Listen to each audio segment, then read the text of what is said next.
Do you want to know how you can change your Melbet password? If yes, then this video is especially for you. Hello and welcome to TechTube. It's your host back again with yet another interesting tutorial video. In this video, I'm going to teach you how you can change your Melbet password. Go ahead and open melbet.in and log into your account.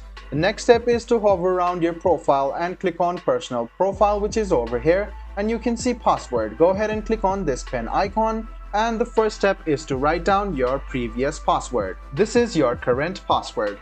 Now you should select a new password which you want to use. Make sure your password is secured and write that same password down below again and click on End all active sessions on other devices if you want, or else you can just skip it and click Save.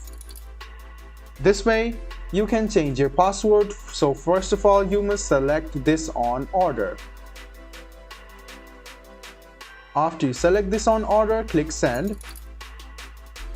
And you can see that this password has already been used, so let's go ahead and select a new password for ourselves and then click Save. Now make it on order once again and click Send. And there you go, you have just changed your Melbet password. I hope this video about how you can change your Melbet password was helpful for you. If you still have any kind of confusion, please do mention us on the comment section down below. Like the video, subscribe to the channel, and do hit the bell button for more. Hope to see you in the next video as well. Until then, goodbye, take care, and make sure you enjoy.